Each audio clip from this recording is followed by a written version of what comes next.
Media Doktor.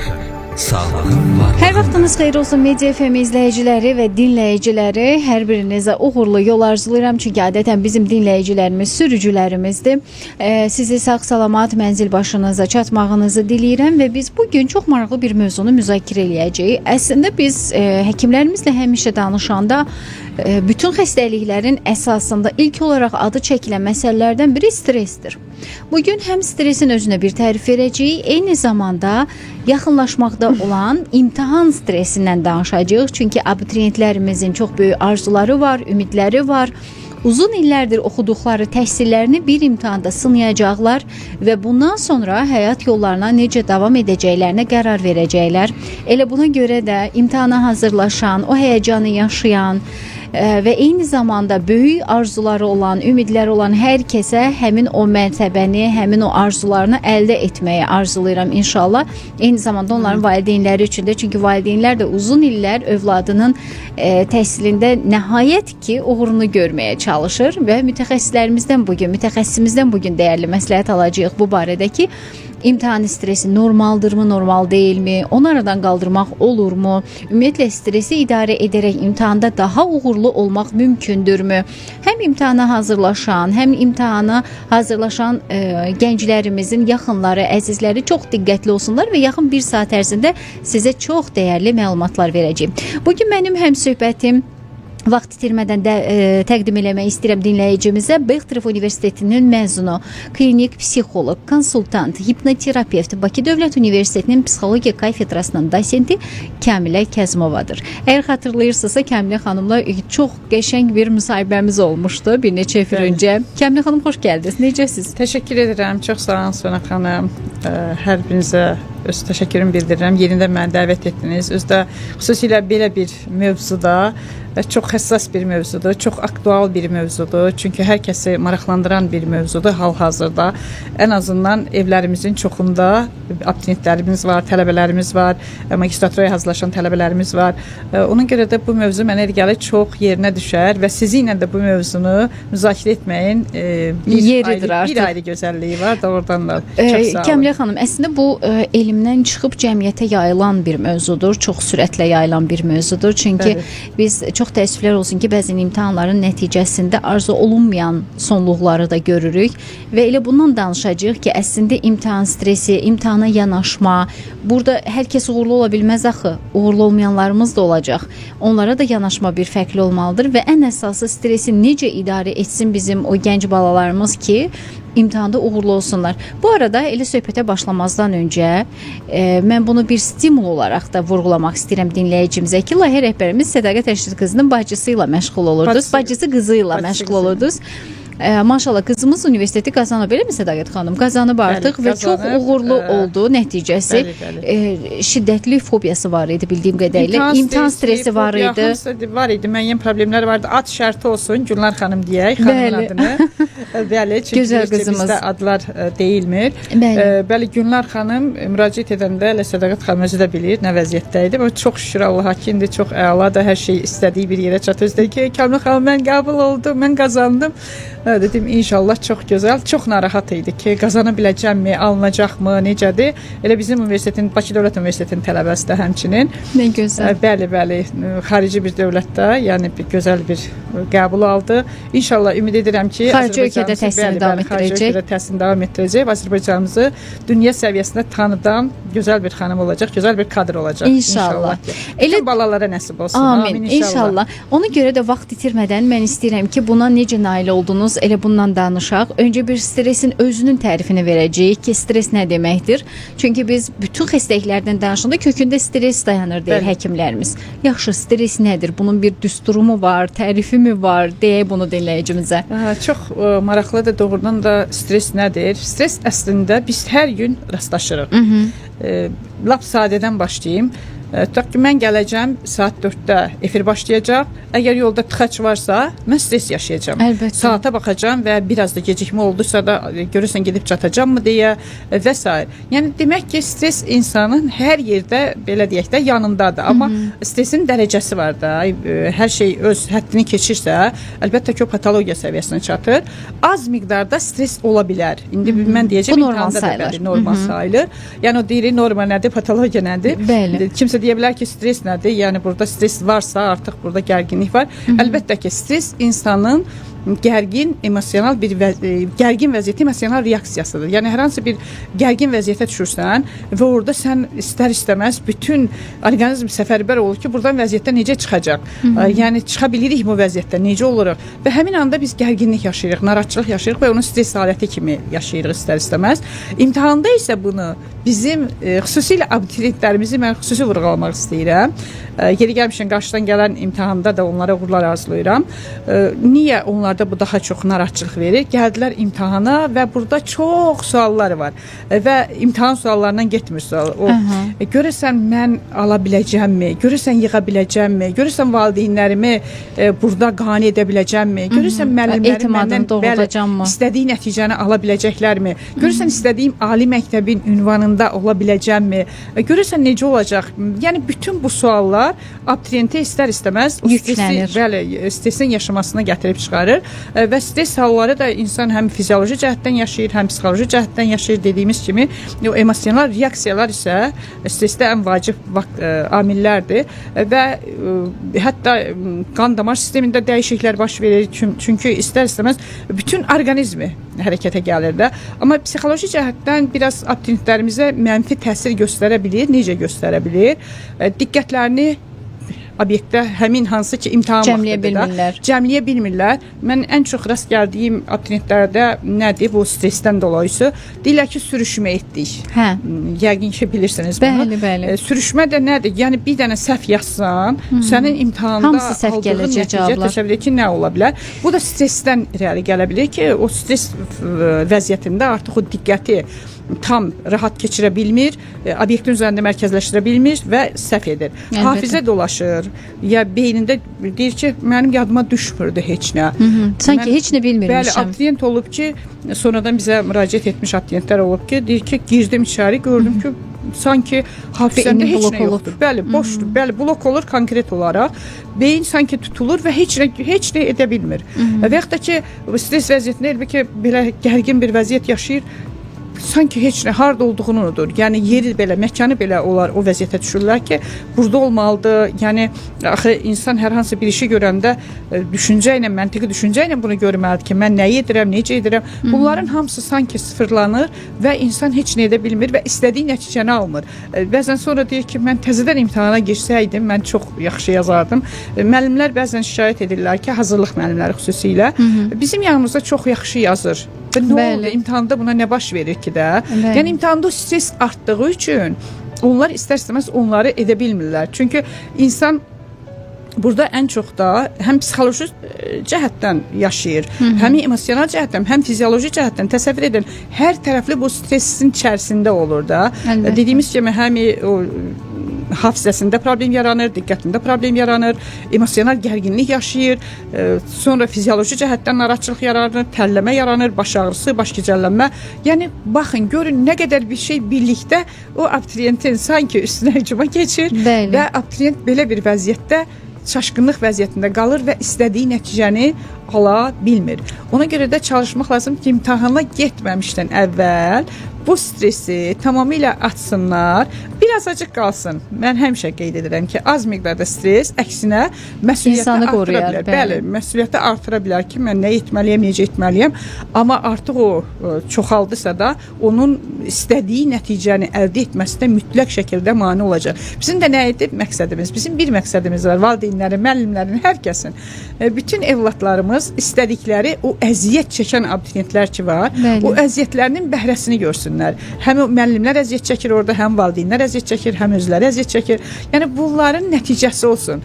Yəni biri var ki, oxumayan, mən oxumamışam, yaxşı çalışmamışam, az bal toplayıram, bu başqa bir məsələdir. Bəli. Amma biri də var ki, bütün günü sən oxuyasan və heç bir şey nəticə almayasan. Mən valideynlərə sözüm nə olar ki, evladlarınızın psixoloji cəhətdən hazırlıqlarına diqqət yetirin. Yəni çox yaxşı psixoloqlarımız var, yəni bununla məşğul olan psixoloqlarımız var. Mən özüm də elə məşğul oluram bununla, bilirsiniz ki, Bəli. çox da yaxşı nəticə alınır. Elə qeyd etdiyimiz kimi Sədaqət xanım bacısı qızı misalında. Eləcə də başqa insanlar, amma sadəcə olaraq bəzən valideynlər düşünürlər ki, sadəcə oxumaqla kifayətlənəcəklər. Əgər yaxşı oxuyursa, onun heç nəyə ehtiyacı yoxdur. Mən belə düşünmürəm.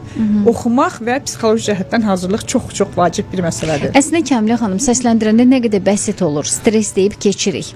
Bəzən də deyirlər ki, əşi bizim stresimiz yox idi amma bir söz, yəni bu qədər bizə yüngül gələn, bu qədər rahat səslənən bir söz bir gəncin, bir abituriyentin uzun illər çəkdiyi əziyyətin bir neçə saat içində hədər olmasına gətirib çıxarır. Eynən. Əslində biz bunun biraz açıqlamasını versək görərik ki, əslində bu qədər bəsit deyil məsələ.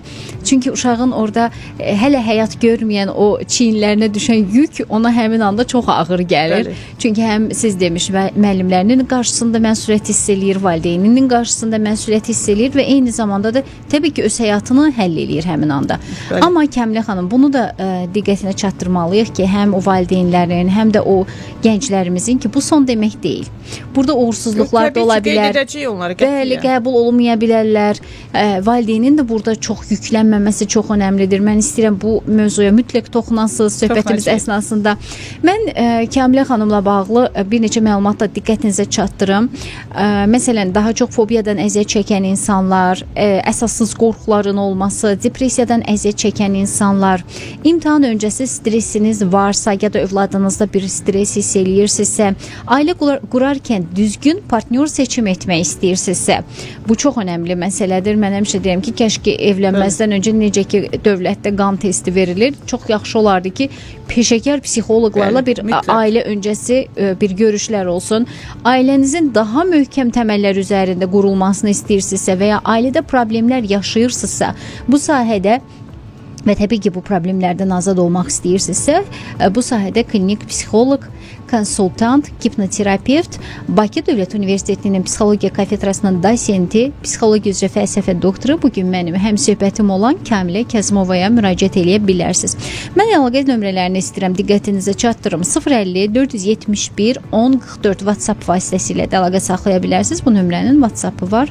050 471 1044 və 055 487 84 84 nömrəsində yığa bilərsiniz. Çox rahat yadda qalan bir nömrədir. 055 487 84 84 və təbii ki, birbaşa dalğamıza suallarınızı ünvanlamaq istəyirsinizsə və efirdə hansısa bir sualınıza cavab tapmaq istəyirsinizsə 055 999 1055 hər zaman olduğu kimi yenə də ixtiyarınızdadır. Siz hal-hazırda bizi 105.5 FM-in efirində dinləyirsiniz. Həm Media FM-in saytına daxil olaraq oradan bizi hal-hazırda canlı izləyə bilərsiniz. Eyni zamanda TikTok səhifəmdən də mənə suallarınız varsa hal-hazırda canlıdayam, ünvanlaya bilərsiniz, səsləndirim. Keçən efirlərimizdə çoxlu sayda dinləyicilərimizdən və izləyicilərimizdən suallar gəldi ki, biz onları cavablandırdıq və biz bugün Kəmilə xanımla ondan danışırıq ki, abituriyent olan, imtahana hazırlaşan gənclərimizə necə dəstək olaq, imtahan stresi nə deməkdir, onu necə aradan qaldıracağıq və təkcə əslində burada abituriyentlər deyil də bir qol olaraq biz daha yüksək imtahan nəticələrinə hazırlaşan insanlara da toxuna bilərik burada Kəmilə xanım. Çünki burada doktorantlarımız var, hələ ali məktəbdən sonra magistrlarımız var, hələ də təhsilini davam etdirən müəllimlərimiz var, imtahan verib ki, nəticə necə olacaq, işləyəcəyikmi, maaş artacaqmı? Bunu düşünən nə qədər insan var. Əslində bugün demək olar hər kəs imtahan verir. Elə sürücülər də imtahan verir. Yaxşı işləmək üçün, yaxşı fəaliyyət göstərmək üçün sürücülər də imtahan verir. Qısa bir fasiləmiz olacaq. Fasilənin ardından biz davam eləyəcəyik. İmtahan stresindən danışırıq. Ümumiyyətlə streslə və imtahan stresi ilə bağlı hər hansı bir narahatlığınız varsa, buyurub suallarınızı ünvanlaya bilərsiniz. Biz də efirimizdə cavablandıracağıq. Bir daha vurğulayıb bugün Kəmilə xanımla biz birlikdə danışdığımız stres məsələsi ki var, çox yaxın bir zamanda bir kəsin üzərində, bir gəncimizin üzərində necə gözəl təsir olduğunu gördüm. Ona görə elə efirimizə başlamaz dedim Kəmilə xanım elə bununla istəyirəm başlayaq efirə ki, qoy valideynlər bilsin və gənclər bilsin ki, həqiqətən gözəl nəticəsi olur. Çünki artıq lazım olan o problemlər yerinə qoyulduğu üçün psixoloq tərəfindən, peşəkar tərəfindən işləndiyi üçün artıq həmin insan adekvat yanaşa bilir həyat hadisələrə. Media doktoru dinləyirsiniz. Media doktor efirdədir və mənəm sizinlə Sona Bunina. Həm söhbətim isə Kəmilə Kəzimovadır. Bexterov Universitetinin məzunu klinik psixoloq, konsultant, hipnoterapevt, Bakı Dövlət Universitetinin psixologiya kafedrasının dosenti Kəmilə xanımla biz bugün imtahan stresindən danışırıq. Ümumiyyətlə stresə ümumi bir yanaşma etdik və dərhal keçdik imtahan stresinə və gənclərimiz nə etməlidir? Ümumiyyətlə imtahana hazırlaşan, imtahan vermək istəyən insanlar bu həyəcanı necə idarə edə bilər? Ondan danışırıq. Ümumiyyətlə Kəmilə xanım, bu belə deyək, vəziyyətə baxsaq, stresə baxsaq, bu normal bir haldırmı? Yoxsa bu normal deyilmi? Biraz öncə də qeyd etdim. Bu əslində adi stres normaldır. Yəni çox az bir stres normaldır. Amma əgər stres artırsa, artıq bu norma deyil, qəti şəkildə. Əgər o stres mənim vəziyyətimə təsir edəcəksə, məndə hər hansı bir problem yaradacaqsa, narahatçılıq yaradacaqsa, bu qətiyyən düzgün məni narahat edəcək də. Təbii ki. Narahat edirsə, əgər məndə gərginlik yaradırsa, özünüz fikirləşək də bu normaldırmı? Yox. Bu bizi narahat edəcək. İstər-istəməz gərginliklərimizi artıracaq və problem yaşayacağıq. Ona görə də biz çalışmalıyıq ki, neyniyək? Stresimizi idarə etməyə bacaraq. Əsas odur. Bilirsiniz necə? Stresdən qorxmaq lazım deyil. Stres həmişə var. Stres həmişə dediyim kimi hər yerdə, hər zaman stres bizləndir. Amma əgər stresdə bir narahatçılıq varsa, onu biz aradan, o stres bizə narahatçılıq verirsə, onu aradan qaldırmalıyıq. Onu aradan qaldırmağa çalışmalıyıq ki, stres tamam yox olmasa da, tamam az qalsın ki, bizə təsir etməsin. Əksinə bizə məsuliyyət versin ki, biz o məsuliyyətli şəkildə nəyisə edə bilək. Amma yoxsa, belə bir hal olsa, bizdə narahatçılıq olacaq və gərginlik yaşayacağıq. Və bu da nəticədə bizim, tutaq ki, imtahanımızdır, düzdürmü? Mən imtahan verəcəm, abituriyentəm. Magistr imtahan verir. Bilirsiniz ki, magistrlarla da bağlı yeni bir şans verildi. Onlar da yenidən imtahan verəcək. Bu da onlar üçün çox yaxşı bir haldır ki, yenidən özlərini sınayacaqlar və bütün bunların hamısına kömək olacaq. Amma bizi narahat edəcəksə, gərginlik verəcəksə, həddindən artıq biraz öncə qeyd etdiyimiz kimi bütün bizim orqanizmimizdə hər şey sözün əsl mənasında alt-üst edəcəksə, bəli, alt-üst edəcəksə, onda bizdə bu norma sayılmaz. Heç sayılmayacaq. Ümumiyyətlə və biz onu çalışmalıyıq ki, aradan qaldıraq, idarə etməyi bacaraq. Elə ona gələk, mən istəyirəm imtahan ərəfəsində nə etmək lazımdır ki, uşaqlar uğurlu ola bilsinlər. Ümumiyyətlə tək gənclərimizi deyil də imtahan verən hər kəsi nəzərdə tutub da danışa bilərik biz bunu ki, insan özünü imtahanda necə idarə etsin ki, nəticəsi uğurlu olsun. Demək, mən hər şeydən əvvəl onu demək istəyirəm. Bir gün qabaq da imtahandan bir gün qabaq biz neynə belə bir imtahana məsələ bir gün qabaqdan başlayır. Yox, bir gün qabağa qədər. Bir gün qabağa qədər biz etməli. Birinci mən onu deyərdim ki, hər şeydən əvvəl hər bir abituriyent mütləq şəkildə çalışsın ki, hər hansı bir peşəkar psixoloqa müraciət etsin. Birinci məktəb psixoloqu var, bilirsiniz ki, məktəblərimizdə bizim psixoloqlar var. Məktəb psixoloqlarla əlaqə saxlasınlar. Sonra məktəb psixoloqlarından da başqa əgər özəndə ciddi narahatlıq varsa, müraciət edə bilərlər. Ciddi narahatçılıq varsa, mütləq şəkildə onlar ailə psixoloqu varsa, ailə psixoloqundan məşğul olsunlar. Ümumiyyətlə fərqi yoxdur da. Yaxşı bir mütəxəssisə müraciət etsinlər və özlərinin o stres səviyyəsini öyrənsinlər. Testlər var da. Biz o testlərdən istifadə edirik. Bizə müraciət edən insanlara, məsələn, mənə kimsə müraciət edirsə, birinci növbədə onun test aparıram. Yoxlayıram ki, görüm bu adamın stresə davamlığı necədir, stres səviyyəsi nə qədərdir də. Stres səviyyəsini öyrənəndən sonra isə başlayırıq onunla işləməyə. İşlənilir onunla, onun stresin səviyyəsi azaldılır və stresin səviyyəsi azalandan sonra və stresə təsir edən amillər nədir? Bu çox vacibdir. Yəni stres niyə yarandı da? Stresin yaranma səbəbləri bax, öz-özünə yaranmır. Valideyn bunun üstünə gedir, müəllimə üstünə gedir. Məsələn, elə valideyn var ki, deyir ki, bu balı toplamasan, bax fikir verin, artıq abituriyentin beynində oxuduğu yəni oxuyur, amma beynində ancaq bütün gün o gəzir. Mən toplamasam. O nida cümləsi. Və yaxud da ki, elə valideyn var ki, onun üstünə gedir toplamasan, bəziləri də başqa bir şəkildə deyir ki, toplamasan biz nə edəcəyik, nə deyəcək, el-oba nə deyəcək, hamı bilir ki, sən hazırlaşırsan. Bax, elə abituriyentlər var ki, heç ümumiyyətlə hazırlaşdıqlarını demirlər heç kəsə. Amma valideyn bunu deyir kiməsə və bundan da uşağın üstünə gəlir ki, evladın ki, bəli, stres yaşadır ki, hamı bilir ki, sən hazırlaşırsan, hamı bilir ki, falan yerə hazırlaşdın. Bir də mən bunu hər zaman qeyd edirəm, xalqın uşağı. Çox xahiş edirəm. İndi valideynlərə mən özümü də deyəcəm. Çox xahiş edirəm. Bu xalqın uşağı sözünü heç vaxt işlətməyin. Hər evlad özünə görə bir fərqdir, bəli. Hər bir insanın həyatda fərdi psixoloji xüsusiyyətləri olur. Və o fərdi psixoloji xüsusiyyətlərimizi nəzərə alaq. Evladımızın imkanını nəzərə alaq. Evladımızın potensialını nəzərə alaq. Baxaq ki, evladımızın potensialı necədir? Bu ümumiyyətlə bundan bu qədər balı toplamağa qadirdirmi? Bunun yoxsa qadirdir, bunu stres vəziyyəti mi bunu bu vəziyyətə salır? Evladımızı tanıyaq. Sözün əsl mənasında evladımızı bütövlükdə tanısaq, o problemlər yaşanmayacaq. Ona görə də biz birinci aydınlaşdırmalıyıq. Bu imtahan stresinə əsas səbəb olan amil nədən ibarətdir? Bu amili tapsaq, o amillə başlayırıq mübarizə aparmağa. Əsas odur xalqın uşağı olmasın. Bilmirik bazardan mı satılır, bilmirik muzeydən mi saxlanılır. O xalqın, hamı xalqın uşağı deyir. Bu xalqın uşağı harda yaşayır? Bəli, eynən. Bax, bu məsələlər var. Ona görə də biz çalışmalıyıq ki, bunları aradan qaldıraq mütləq şəkildə. Və bu insanların nə vəziyyətdə olduğunu aydınlaşdıraq. Çünki bizə müraciət edən insanın nə vəziyyətdə olduğunu biz bilməsək və onun dözümlük dərəcəsini aydınlaşdıraq, onun iradəsini yoxlayaq. Mən həmişə temperament tiplərində yoxlayıram. Deyirəm, görüm ki, bu melanxolik temperament tipi var, biraz zəif tipdir də. Deyirəm, görüm ki, bunda o da çünki təsir göstərir. Tam o deyil, o da. Yəni həmçinin təsir göstərən amillərdən biridir də. Ən uğurlu tip hansıdır burada? Daha güclüsü deyək. Uğurlu deməyək, hər tipin öz xüsusiyyətləri var. Flegmatiklər biraz güclü olur, sanguiniklər hər şeyin tez öhdəsindən gəlməyi bacarırlar. Xoleriklər emosionaldılar, amma qarşılarına qoyduqları məqsədə doğru gedirlər. Amma melanxolikləri mən niyə xüsusi adını çəkdim? Onlar bir balaca biraz hər şeydən tez inciyən, tez küsən, biraz zəif tipdir. Çünki onlar zəif sinir sisteminə malikdir.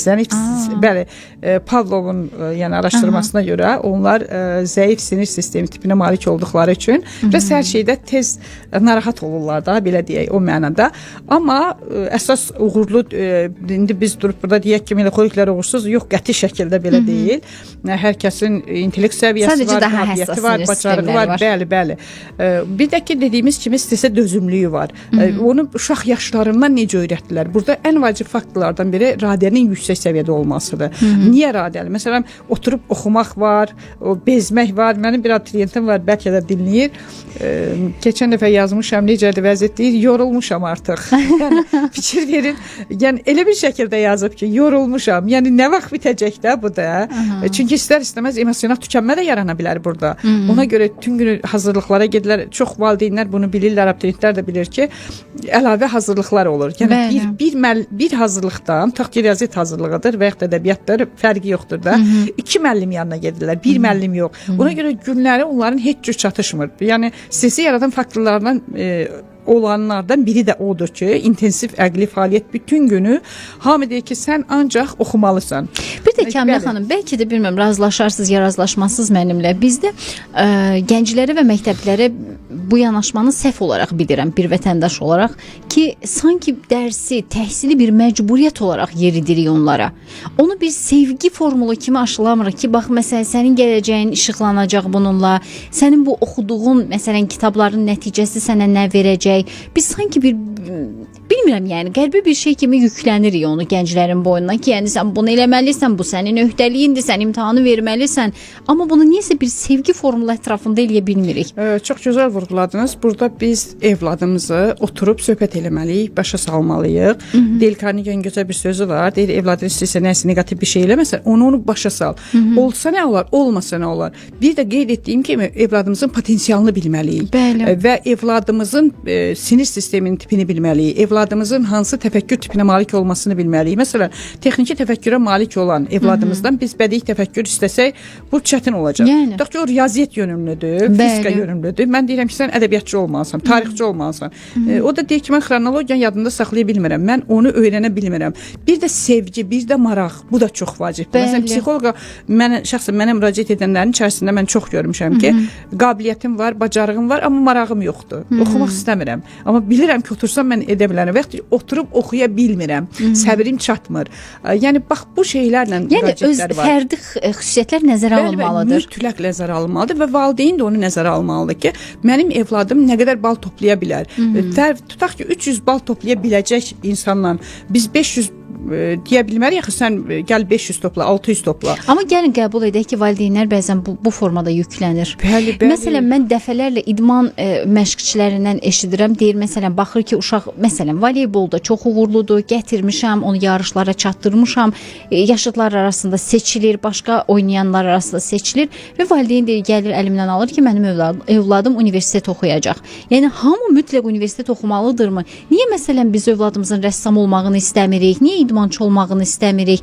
Əgər orada onun bir həqiqətən yüksək göstəriciləri varsa, niyə valideynlər onun o yüksək göstəricilərini qoparıb da sən hüquqşünas olacaqsan, sən həkim olacaqsan, sən müəllim olacaqsan?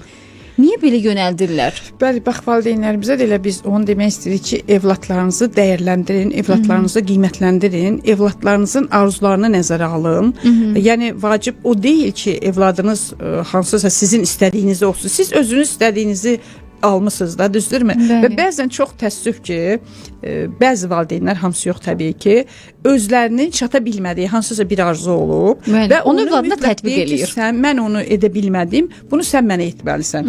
Axı, hər kəsin öz şəxsi həyatı var. Gəlin belə deyək də, hardasa yəni inciməsin o valideynlərimiz, sanki evladın həyatına qarışmış kimi olursan. Mən bunu istəyirəm. Axı, hər kəs özü bir vətəndaşdır və hər kəsin öz hüquqları var da, deyilmi? Mən nəyi bacarıram, nəyi istəyirəmsə orada olmalıyam. Bax, mən bəlkə də eşidir xanım, dünən bizim keçmiş bir tələbəmiz var idi. Elə bizim sahəni bitirmişdi, psixologiyanı. Xanım olmadı psixoloq, özünün dediyi kimi deyək. Deyir ki, Kamil xanım, çox çalışdım, olmadı da, olmadı. Mən artıq tamam başqa bir sahə seçdim və gözəl rəsmlər çəkirəm və mən bu sahədə çox xoşbəxtəm. Təzədən ikinci əlavə təhsilə gələnlər var. Niyə gəlirlər? Yəni, vaxtilə... Çünki özünü orada tapa bilmir. Bəli, demirəm, onların hamısı təbii ki, valideynlərə görədir. Gəlin, real danışaq. Bəli, amma valideynlərə görə olanlar da var. Təzədən əlavə təhsil alırlar. Təbii ki, əlavə təhsil çox gözəl bir şeydir. Biri var ki, öz sahən üzrə, məsələn, mən də psixologiyanı bitirmişəm, amma psixologiyanın hər tərəfdə, harada nə varsa, mən çalışıram ki, orada nələrsə oxuyum, nələrsə təhsilimi davam etdirim. Bu başqa bir məsələdir. Amma biri də var ki, müəyyən bir yaşdan sonra sən sırf olaraq ixtisasını dəyişirsən. Bu da oradan da çox çətindir. Həqiqətən onu o elmə dərindən təzədən yiyələnmək bir çətinlik çəkir. Böyük bir enerji lazımdır. Böyük bir enerji lazımdır, potensial lazımdır. Özünü orada tapmalısan. Yəni bu şeylər var. Ona görə də elə edək ki, valideynlərimiz də bu məsələdə diqqətli olsunlar. Elə əksinə evladlarımızı düzgün istiqamətə yönəltsinlər ki, yəni bu sən burdasan. Sən özünü burada tapacaqsan. Dediyim kimi o gözəl elə bir rəssam ola bilər ki, tarixdə qala bilər. Amma onu hər hansı bir məcburiyyətlə bir müəllim edə bilərsən, adi sıradan birisi ola bilər. Yəni heç həvəsi də olmaz. Öyrətdiyi tələbələri də, şagirdləri də ürəkdən öyrətməz bəlkə də. Çünki insan istəmədiyi şey, biri var məcburiyyətdən nəsə edirsən, bir də var sevə-sevə edirsən. Axı bu çox vacib, çox əhəmiyyətli bir məsələdir. O da bax elə stresi yaradan amillərin biri də məhz budur. Əlbəttə. Çünki istəmədiyi sahədədir, istəmədiyi yerdədir və onu da oxumaq ona maraqlı gəlmir. O qəlib onun deyil. Bəli, yəni, o qəlib onun deyil. Eynən, tamamilə. Və bir də bizdə ən böyük səhvlərdən biri də, madam biz stressdən, bu abituriyentlərə yanaşmadan danışırıq, bir də ən böyük səhvlərdən biri bala uyğun olan sahəni seçməkdir. İstədiyini deyil də uyğun olanını seçmək. Məsələn, mənim 200 balım var, mən filan yerə düşürəm. Amma ora mənim istədiyim yer deyil. Eybi yox, diplom üçün oxuyaram. En sayda bugün cəmiyyətimizdə belə insanlar var. Hüquqşünas tanıyıram, restoran işlədir. Beynəlxalq əlaqələri oxuyan insan tanıyıram, maşın ustası işləyir. Həkimliyi bitirib ümumiyyətlə çox aidiyyətsiz bir sahədə çalışan insanlar var. Bax, niyə bunu özünüz eləyirsiniz? Həm özləri, bugün böyük bir maarifləndirmə işi görülməlidir, həm də siz psixoloqların öhdəsinə, Kamilə xanım, burada da böyük iş düşür ki, o özünü tapsın. O getdiyi yolda həqiqətən özünü tapıbmı? Bugün o insan özünü bir ədəbiyyatçı ruhunda hiss edirmi? O həqiqətən bir texnik olmaq istəyirmi? Yoxsa sadəcə mənim diplomum olsun həvəsinə mi gedir universitetə? Sizi inandırım ki, bu sahədə biz uğur əldə edə bilsək, bu boşluğu doldura bilsək, aidiyyatı olmayan diplom almaların sayı azalacaq. Çox sürətlə azalacaq. Təbii ki, yəni bütün bunlara... Və biz kadr yetişdirməli olacağıq, həqiqətən yetişdirmiş olacağıq. Eynən, bəli, bütün bunlara çox diqqət yetirmək lazımdır və bu böyük bir iş tələb edir. Ümid edirəm ki... Əslində sizin çox danışmağınız lazımdır, sizin çox səslənməyiniz lazımdır. Yavaş-yavaş inşallah bu məsələlər öz əksini tapacaq. Hələ ki biz abituriyentlərimizi çalışaq ki, bu stressdən azad edək. Sağ-salamat imtahanlarını versinlər. İmtahanlarını versinlər. İmtahandan bir gün qabaq neynəsinlər, imtahan günü neynəsinlər. Çünki bəzən imtahan öncəsi də narahatçılıq olur və yaxud da ki, imtahan stresini hansı yollarla aradan qaldırmaq olar. Bunları mən istəyərdim ki, əsas bu məsələlərdən bugün danışaq. Ən çox, çünki qarşıda imtahan gəlir. İnşallah ki, sizin dediyiniz məsələyə ayrıca bir mövzu qoyarıq. O istiqamətdə də danışıq. O da çox vacib bir məsələdir. Təbii ki, keçiləsi bir məsələ deyil ki, insanlar düşünsünlər ki, bugün atdıqları addım, bugün seçdikləri bir ixtisas onları gələcəkdə qane edəcəkmi?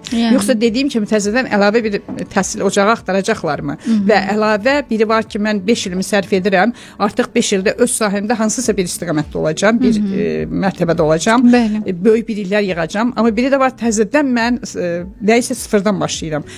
Özüm üçün çətinlik yaradır da, bir istiqamətimdə dəyişiklik yaranır. Mən nəyi qeyd etmək istəyirəm? İmtahandan, yəni bir gün əvvəl biz nə edək? Nə edək ki, biz daha yaxşı hazır olaq? Demək, mən birinci abituriyentlərə onu üzümü tutub demək istəyirəm. Öz abituriyentlərimə deyirəm təbii ki, imtahan günü artıq oxumasınlar. Onlar ürəkləri kim istəyirsə, valideyndimi, dostudurmu, kimləsə bir istirahət etsinlər, bir dəniz kənarına çıxsınlarmı, bəlkə bir maraqlı bir film izləsinlərmi, özlərinə, yəni orada da məcburiyyət yoxdur. Bəzən deyirlər ki, yox, mütləq falan yerə getməliyik. Ailəlikcə gedəcək falan yerə imtahandan bir gün. Bəlkə mən ailəlikcə getmək istəmirəm. Bəlkə mən bir dostumla getmək istəyirəm. Bəlkə sakitcə mən oturmaq istəyirəm. Bəlkə mən tək gedib bir dənizi seyr eləmək istəyirəm. Sadəcə hər hansı bir sevdiyim bir musiqiyə qulaq asmaq istəyirəm.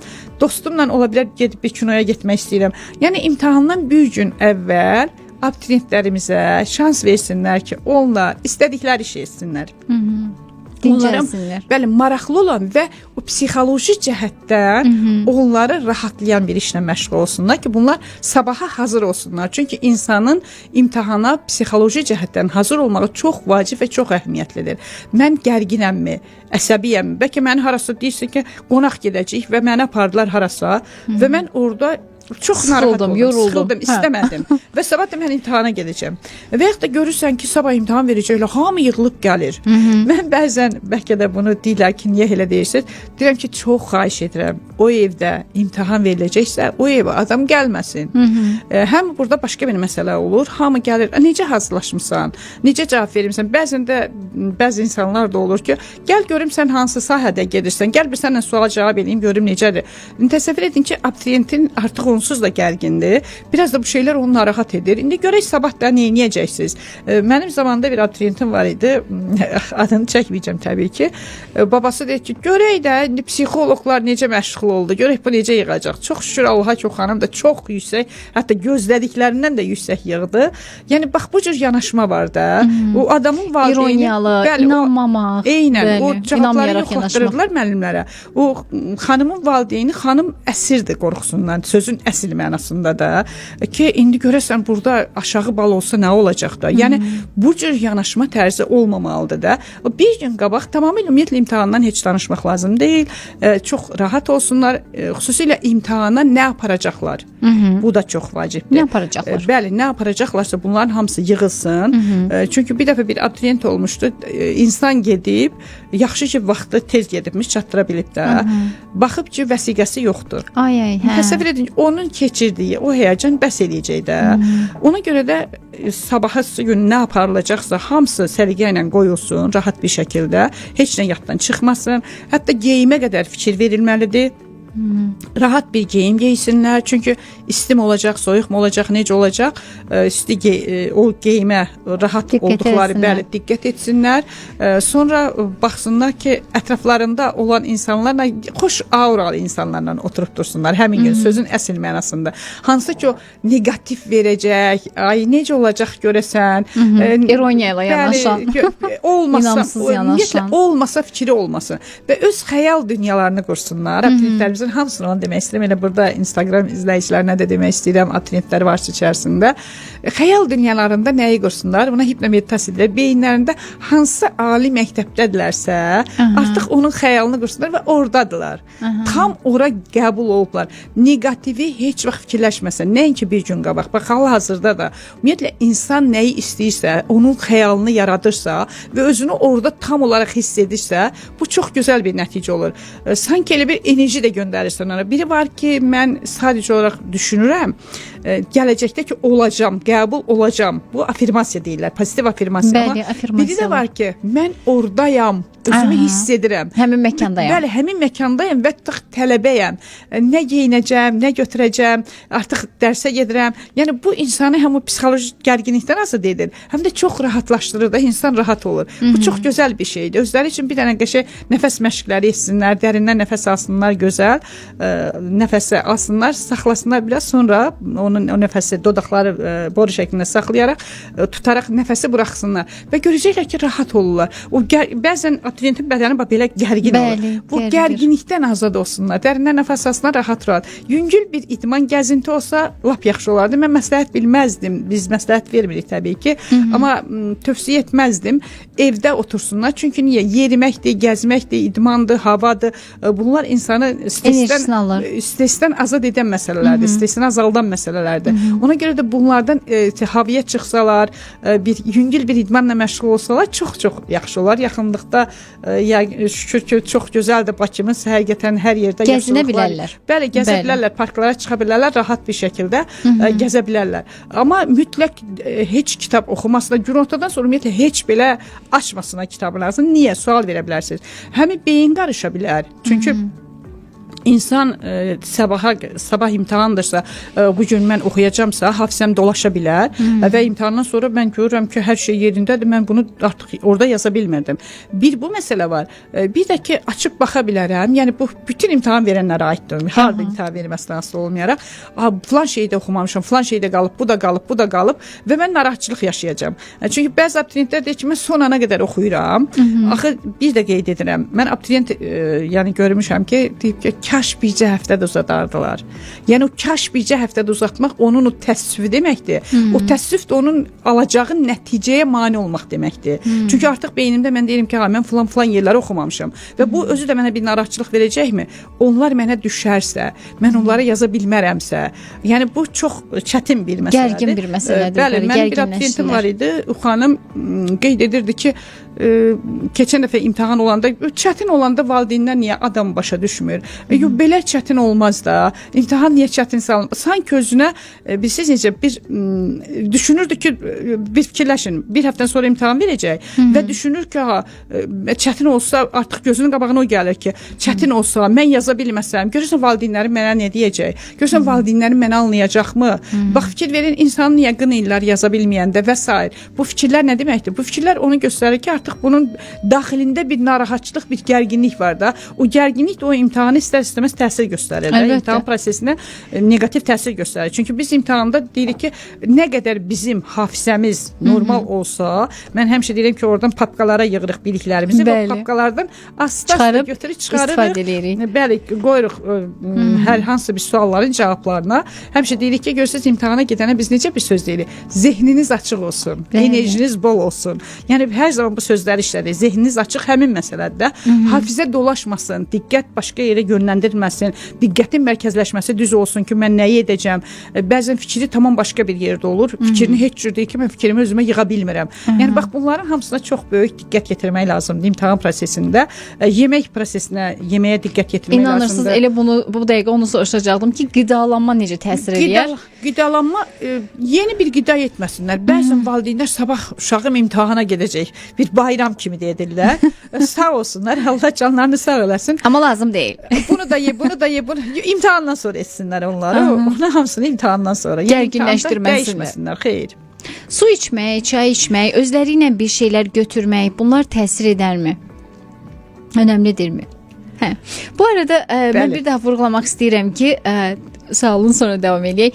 Bexterov Universitetinin məzunu, klinik psixoloq, konsultant, hipnoterapevt, Bakı Dövlət Universitetinin psixologiya kafedrasının dosenti Kamilə Kəzmova bugün bizim studiyamızın qonağıdır və əgər sizdə də fobiyalar varsa, əsassız qorxularınız, depressiyadan əziyyət çəkirsinizsə, imtahan öncəsi stresiniz varsa, ailə qurarkən düzgün partnyor seçim etmək istəyirsinizsə, ailənizin daha möhkəm təməllər üzərində qurulmasını istəyirsinizsə və ya ailədə problemlər yaşayırsınızsa, bu sayda klinik psixoloq, konsultant, hipnoterapevt, Bakı Dövlət Universitetinin psixologiya kafedrasının dosenti, psixologiya üzrə fəlsəfə doktoru Kamilə Kəzimovaya müraciət edə bilərsiniz. Əlaqə nömrələrini vurğulayacağam. 050 471 1044 nömrəsi WhatsApp ünvanıdır. Həm də WhatsApp'dan yaza bilərsiniz bu nömrəyə və 055 487 84 84 nömrəsinə yığa bilərsiniz. Və daha bir elanı diqqətinizə çatdırmaq istəyirəm. Bunun keçən efirimizdə də dinləyicilərimizin diqqətinə çatdırdım. Əsasən də həkimlərimiz bu elanımızı eşitsin. Əgər radionun səsini az qoymusunuzsa biraz qaldırın. Çünki iyun ayının 17-sində Səhiyyə işçilərinin peşə bayramında çox möhtəşəm bir qala gecəsi baş tutacaq. Bu təbii ki, Sədaqət Rəşid qızı, layihə rəhbərimiz, Media FM və Media Doktorun təşkilatçılığı ilə birgə bir layihə olacaq və bütün il 12 ay işləyib, özünə vaxt ayırmayan həkimlərimiz həmin tədbirdə öz kolleqaları ilə həmin günün dadını çıxara bilərlər və gözəl olan, o möhtəşəm olan gecədə iştirak edə bilərlər. Sədaqət Rəşid qızının onsuz da imza atdığı bütün tədbirlərin necə gözəl və yüksək səviyyədə, elit bir səviyyədə keçirildiyini şahid olmuşuq. Onun tədbirlərindən yetəri sayda müxtəlif sahələrdən insanlar sayılaraq, seçilərək öz mükafatlarını alıblar. Onlardan bir neçəsi mənim də rəflərimi bəzəyir. Təşəkkür edirəm ona hər zaman saydığı üçün, seçdiyi üçün və hər zaman da Sədaqət xanımın ən çox sevdiyim yanaşmalarından biri odur ki, hər zaman öz sahəsinin öncülərini seçir. Həmişə ən yaxşıları görmək istəyir o tədbirlərdə və həqiqətən də belə olur. Çox yüksək səviyyədə və gözəl keçirilir həmin tədbirlər. Əziz həkimlər, siz də gəlib rahatlıqla iştirak edə bilərsiniz. Media Doktor, sağlığın varlığında. Əgər siz də fobiyadan, əsassız qorxulardan, depressiyadan əziyyət çəkirsinizsə, imtahan öncəsi stresiniz varsa, ailə qurarkən düzgün partnyor seçim etmək istəyirsinizsə, ailənizin daha möhkəm təməllər üzərində qurulmasını istəyirsinizsə və ya ailədə problemlər yaşayırsınızsa, bu sayda klinik psixoloq, konsultant, hipnoterapevt, Bakı Dövlət Universitetinin psixologiya kafedrasının dosenti, psixologiya üzrə fəlsəfə doktoru Kamilə Kəzimovaya müraciət edə bilərsiniz. 050 471 1044 və 055 487 84 84 nömrəsi ilə əlaqə saxlaya bilərsiniz. Mən istəyirəm biz davam edək Kamilə xanımla söhbətimizə. Çünki biz bayaq danışdıq. Kamilə xanım bəzi tövsiyələrini verdi ki, imtahan əsnasında və imtahandan bir gün öncəyə qədər nə etmək lazımdır? Bir gün öncə nə etmək lazımdır və imtahan ərəfəsində nə etmək lazımdır? Və bundan sonra biz klinik psixoloqlarımızın, daha doğrusu sizin necə yanaşmağınızı bilmək istəyirik. Bu belə deyək, o stresin aradan qaldırılmasına siz necə yanaşırsınız? Çox gözəl sualdır. Demək, bizə müraciət olunur. Qeyd etdiyimiz kimi mütləq şəkildə onların birinci stresi yoxlanılır testlər vasitəsilə. Buna təsir edən amillər nədir? Onlar yoxlanılır. Sonra isə abituriyentlə başlayırıq işləməyə. Təbii ki, ikimiz bir yerdə işləyirik. Və abituriyentlərə mən ən çox hipnotik təlqinlərdən istifadə edirəm. Tutaq ki, onun dərsə marağım yoxdur və yaxud da ki, stresi mi var, xüsusilə imtahan qorxusu var, konkret olaraq fobiyası var və yaxud da stres yaşayır. Bunları təlqinlərlə çox qəşəng bir şəkildə başlayırıq azaltmağa. Hər dəfə yavaş-yavaş azalır. Baxırsan ki, yüksək bir streslə gələn sonda artıq tamamilə stresi demək olar ki, hətta sıfırlanmış olanlar da olur. Hərdən onlara deyirəm ki, o qeyd etdiyimiz ki, baxın, deyirik stres biraz lazımdır. Deyir ki, olsun da imtahandır da. Deyirəm, yox, bu cürdə yanaşmayaq. Yəni imtahan bizim üçün, düzdür, imtahan heç nəyin sonu deyil. Mən bunu bütün abituriyentlərimizə özümü tutub deyirəm. Amma hər halda biz imtahanda nəticə almalıyıq da. Biz qarşımıza məqsəd qoymuşuqsa, bu məqsədə doğru getməliyik və art terapiyadan istifadə edə bilərik, şəkillər çəkirik, müəyyən onlarla musiqi terapiyasıdır. Yəni art terapiyanın müxtəlif istiqamətlərindən, növlərindən biz burada istifadə edirik. Bu da çox gözəl təsir göstərir. Relakslar etdirirəm mən onlara, özlərinə də öyrədirəm bunu. IT treyninqlər özlərinə məşğul olur. Kognitiv terapiya dərk edərək hadisənin üstünə getməklə, məruz qalmaqla edirik və imtahanı xəyallarında yaradıram hər dəfə artıq imtahan situasiyasını xəyalında yaradır və insan imtahana gələndə elə bilir ki, artıq bu imtahandan neçə dəfə keçib. Necə ki, sınaq imtahanları kimi və xəyalında yaradırıq. Pozitiv afirmasiyalardan və hipnomeditasiyadan istifadə edirəm ki, gələcəkdə qurursan onu və həm ora enerjisini göndərir, həm ona hazır olur, həm artıq düşünür ki, hər şey əladır. Düşüncələrini dəyişirəm. Negativ düşüncələri pozitivə çevirməyə çalışırıq. İkimiz birlikdə yenə deyirəm və onu hər dəfə sual verirəm ki, artıq necə düşünürsən də imtahanda, necədir imtahan? Deyir ki, əlbəttə ki, imtahan çox rahat olmalıdır da. Niyə də negativ olsun ki? Ona görə də o negativ pozitivə çevriləndə düşüncələr dəyişəndə mütləq şəkildə insan özü rahat olur. Çünki beyindən hər şey qidalanır, düzdürmü? Beyin əgər müsbət düşünəcəksə, imtahan mənim üçün sadəcə olaraq inkişafım üçün bir yoldur. Var ki, imtahan mənim üçün bir dəhşətdir. Görürsünüz, bunlar fərqli yanaşmalardır. Bəli, yanaşmalardır və onları bunda edirik. Bir sözlə, belə deyək də, abituriyenti tam olaraq imtahana hazır vəziyyətə gətiririk. Ki, o stressdən azad olsun, fobiyalardan azad olsun, narahatçılıqları olmasın, bir balaca məsuliyyət hissi qalsın, başqa deyək də gərginlikdən əsər əlamət olmasın ki, imtahan gününə tam hazır olsun ki, imtahan günündə rahat olsun və imtahandan əvvəl də mütləq şəkildə abituriyentlə biz yenə də əlaqə saxlayırıq. Normal yuxu rejimi olmalıdır imtahandan bir gün əvvəl. Mən elə onu özümü tüb abituriyentlərimizə də demək istəyirəm ki, imtahandan qabaq bəzən həddindən çox deyirlər ki, tez yatsınlar və s. Öz rejimlərini çox pozmasınlar, amma lap geclə qalmasınlar. Çünki yaxşı yuxu, normal yuxu hafizənin səhərsi günü çox normal işləməsinə səbəb olacaq. İmtahana ac getmək lazım deyil. Həddindən çox dediyimiz kimi yemək də yemək lazım deyil. Həmişəki qaydası üzrə, amma tam da yüngül bir şeylər qəbul etmək lazımdır. Bəli, imtahan prosesidir. Rahat hər şeydə rahat olsunlar da. Sonra imtahana gedərkən nə tez getmək lazım deyil, nə də imtahana gec qalmaq lazım deyil. Gedərkən də yenə də yolda imtahanla bağlı söhbət etmək lazım deyil qəti şəkildə və narahatçılıq lazım deyil. Rahat, yaxşı şeylər düşünmək və s. və beyində də ancaq pozitiv düşünərək ki, mən yaxşı olacam, əla olacaq, hər şey gözəl olacaq, bildiklərim düşəcək və beynimdə rahat bir şəkildə onları qurduqlarımı kağıza köçürəcəm, yüksək bir səviyyədə edəcəm. Çünki diqqətləri özlərində olsun, diqqət yetirsinlər. Bu da çox-çox vacib, çox-çox əhəmiyyətlidir təbii ki.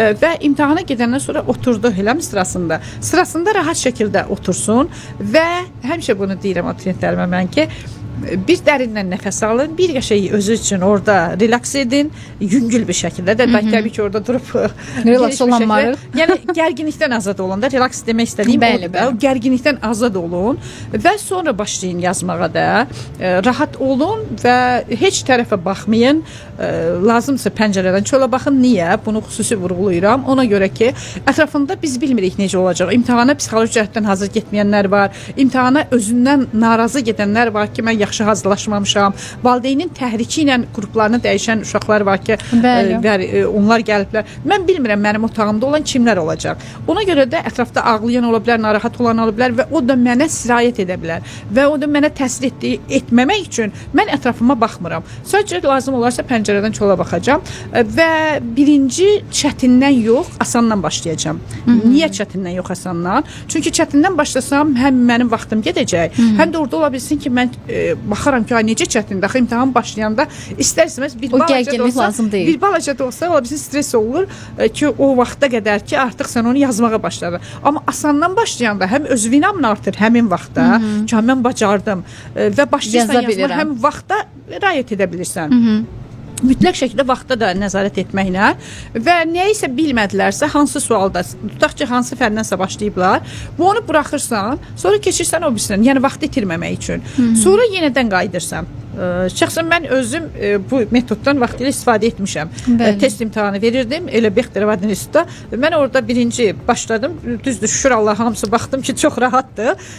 Yazdım. Bəzi bir-iki dənə sual var idi. Onları saxladım və axırda təzədən onlara qayıtdım. Onları rahat bir şəkildə etdim. Yəni o sualı 100% yazırsan ki, %100 buna əminsən də. Bəli. Çünki səhv düz məsələsi də var da. Bəli. Ona görə də onlara diqqətlə baxırsan, oxuyursan, axıra çıxırsan və sonra baxsan ki, nələrsə qalıbsa onları edirsən. Ən vacib məsələ abituriyentlərimə demək istədiyim odur ki, mütləq sualı axıracan oxusunlar.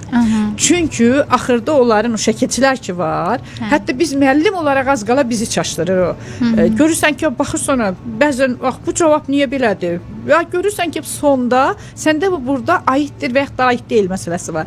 Ona görə də onu çox belə sakit bir şəkildə oxusunlar. Düzdür. Tam dərk edərək. Bəli, hansı abituriyent deyə bilər ki, həmin vaxt bizim yadımıza düşəcək. Yox, özlərinə əvvəldən ustanovka versinlər. Ustanovka nədir? İnsanın psixi sinir hazırlığı. Yəni əvvəldən mən özümə hazırlaşmalıyam psixoloji cəhətdən ki, mütləq sən orada sualları axıra qədər oxuyacaqsan. Hansı situasiya olur olsun. O özünə psixoloji cəhətdən hazırlamaq çox əla bir şeydir. Çox yaxşıdır. Səliqəli köklənirik imtahana. Bəli, insan sanki ona hazır olur və onu orada yerinə yetirə bilir.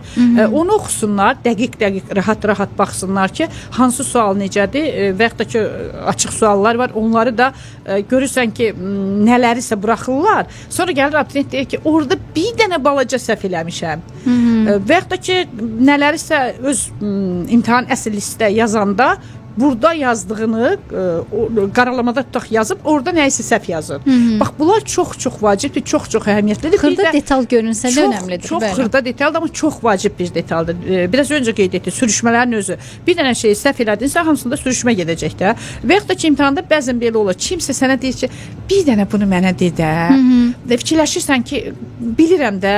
Qoy deyim, kömək Bəli, edeyim. içimdə bir belə deyək də, narahatçılıq, yəni ki, o da eyniləşmə gedir və s. Yox. Qəti şəkildə əvvəla olmaz, qanuna zidd olan bir şeydir. Sən imtahandan çıxarda bilərlər buna görə.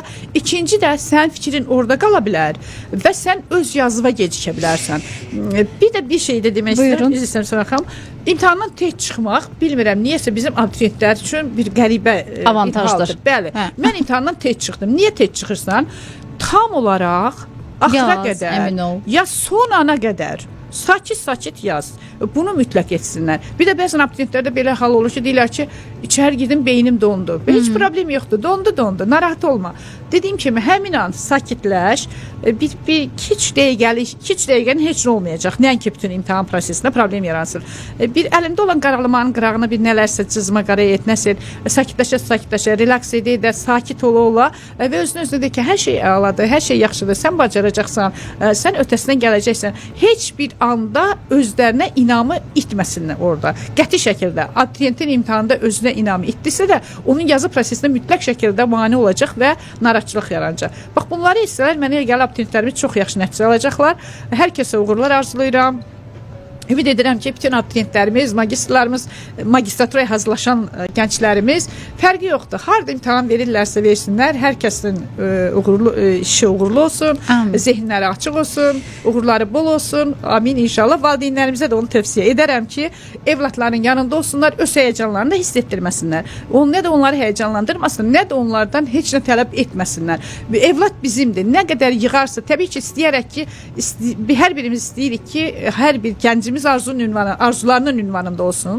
Amma fərqi yoxdur. Evlad bizim evladımızdır. Əsl imtahan həyat imtahanıdır. İmtahanlar davamlı olacaq. Ona görə də narahat olmasın. Hər kəsə uğurlar arzulayıram. Bəli. Sizə də təşəkkür edirəm dəvətin üçün. Biz təşəkkür edirik. Kəmilə Kəzimova studiyamızın qonağı idi. Biz ayrılan zaman yekunlaşır. 05471 1044 və 055 487 84 84 nömrəsi ilə əlaqə saxlaya bilərsiniz. Siz isə özünüzə yaxşı baxın. Biz ayrılan zaman yekunlaşdı.